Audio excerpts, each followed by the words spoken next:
Hi, Larry Stewart here with 4 Construction Pros at Caterpillar's Edwards demonstration area just outside Peoria. This is Jim Kosner, who's co-owner of Jimax, a company that's got a whole bunch of different construction arms, but the key is Jim's Pac-Man at Caterpillar's resurgence of the trials program. Here at Edwards, we're running skid steers around a maze. What do you think? Have you learned anything? I tell you, it's a lot more technical than I was expecting going into it. Having ran the remote skid steers in the field and on jobs, it is absolutely nothing like the challenges they gave us today. Oh, really? We should say you've actually used remote control skid steers in your operation. Yes, correct. We have some of the larger remote control skid steers that we run usually daily, doing different tasks from stump grinding all the way through demolition, where you can't put a person inside of the building. Okay. So you just track the machine in with the remote and stand a safe distance. Yeah. How big a part of your business is that kind of work? Well, it's really starting to grow. You know, we're kind of on the front edge of this remote control and autonomous construction equipment, but you know, as an owner standpoint, being able to have your operator at a safe distance and only have to worry about maybe damaging your machine, it really makes you feel good about the situation. Sure. How long have you had the remote controls? We've had it, our first one we got about a year and a half ago. Oh, wow. And we probably have over 100 hours on it now from the joystick pack. Right. Wow, that's amazing.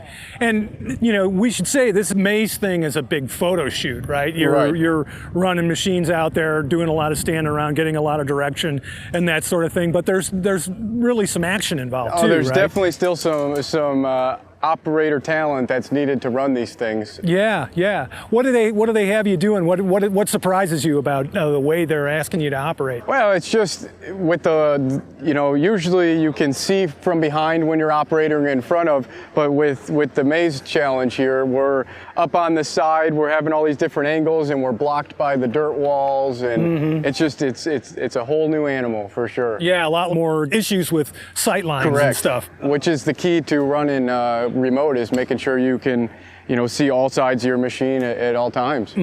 Sure. You started your business from a really early age. I can tell from looking at you. You've been doing this for a while, but you must have been 13 when you started. That's correct. So me and my business partner started push mowing lawns in the neighborhood at 13, and now we've grown to almost 15 years later, and 40 employees, multiple different companies, and definitely a lot of work has been accomplished, but still more room to grow. Yeah, well, I cheated. I knew it was 13. You went from mowing lawns to landscaping, I'm assuming? Yeah, so we went from mowing lawns into landscaping installation. In high school, we actually got our first city contract, snow plowing roads. So, you know, I think we were maybe a year after getting our driver's license, and here we are out there with the big trucks pushing people's snow. Right. And that, you know, that really opened us up into the government contracting market, which is where I would say 90% of our business is at throughout the state of Illinois. Oh, really? Okay. And you're doing some work for Caterpillar too, Correct. right? Yep. So we, you know, CAT has a big focus on renewable and green resources. So we're going to be grinding their used pallets and turning them into a mulch product for, you know, your landscaping or even alternate landfill cover at the landfills. I see. How much stick time are you getting? Oh, not as much as I used to, and I really miss being behind the machine, but there's so much day-to-day operation stuff. But I try to get at least 20 hours a month in. That's just for my own sanity. Sure, yeah, good meditative time.